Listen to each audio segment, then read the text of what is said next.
காலை சுத்தினா அது ஷூ மாதிரி நல்லா நல்லா நல்லா ஜம்மு ஜம்முன்னு இருக்கு. இப்போ ஓடுது, சேர்த்துட்டாங்க பள்ளியில இடையில பள்ளிக்குள்ள தானே ஓடலாம் அப்படின்னு அனுமதிச்சுட்டாங்க. 400 மீட்டர் ஓட்டப்பந்தயத்தில் ஓடுது. அந்த குழந்தை கூட சேர்த்து 22 பேர் ஓடினாங்க. 400 மீட்டர் ஓட்டப்பந்தயத்துல குறிப்பிட்ட இலக்க சில மணித்துளிகள்ல கடந்ததுனால இந்த பள்ளிக்கு கோல்டு மெடல். முதல் பரிசு என்னது? நம்ம எல்லாம் என்ன பண்ணிருப்போம், அப்பா நம்ம 10வது படிச்சுட்டான் 12வது படிச்சுட்டான் வீட்டுக்கு போயிடுவோம் அப்படின்னு நினைப்போம். அந்த குழந்தை அப்படி போகல. 2வது 800 மீட்டர், அதுக்கும் அதே மாதிரி பேண்டேஜை சுத்துது, பேண்டேஜை சுத்தி ஓடுது. 800 மீட்டர் ஓட்டப்பந்தயம் அந்த குறிப்பிட்ட இலக்க சில மணித்துளிகள்ல கடந்துருச்சு. அப்போ அந்த குழந்தைக்கு 800 மீட்டர் இதுக்குள்ள சேர்ந்து ஓடின பிள்ளைங்க 18 பேர், அதுலயும் ஃபர்ஸ்ட் பிரைஸ் கோல்டு மெடல். இப்ப சில பேர் 10வது படிச்சுட்டு 12வது படிச்சுட்டு போதும் நிப்பாட்டிடுறாங்க. சில பேர் கல்லூரிகளுக்கு போகவே மாட்டேங்கிறாங்கல்ல, அது மாதிரி இல்லாம அந்த குழந்தை அடுத்து போகுது. 1500 மீட்டர் 1500 மீட்டர் போய் வந்துக்கிறது. அதே மாதிரி ஒரு பேண்டேஜ் சுத்துது.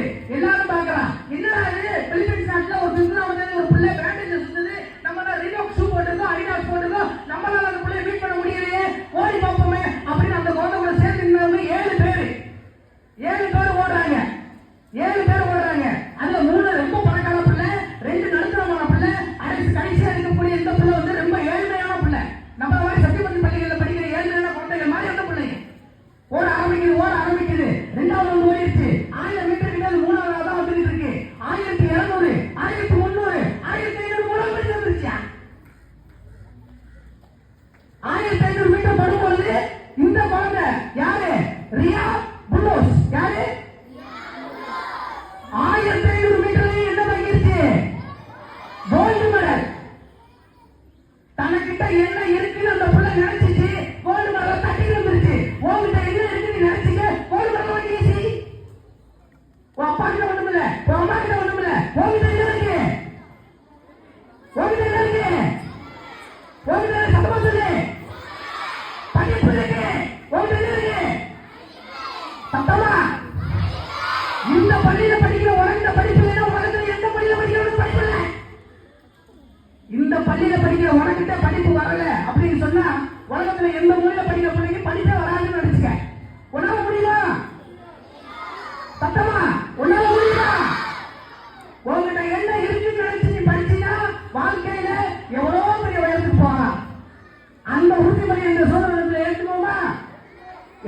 ஆமா, அம்மாக்கெல்லாம் எடுத்துக்காத போல இருக்கு. அம்மாக்கெல்லாம் எடுக்கலையா? உங்க பிள்ளைய படிச்சா உங்களுக்கு நல்லது அப்படிங்கிறத விட அந்த பிள்ளைய படிச்சா அந்த பிள்ளைகளுக்கு நல்லது. வீட்லயும் சொல்லிக் கொடுங்க. செல்போனை போட்டு உட்கார வச்சு எல்லாம் பண்ணிட்டே இருக்க சொல்லாதீங்க. நீங்க எந்த அளவுக்கு உங்களுடைய சுக சௌகரியங்களை பாக்குறீங்களோ அந்த அளவுக்கு குழந்தைகள் கெட்டு போறதுக்கான வாய்ப்புகள் 100% இருக்கு.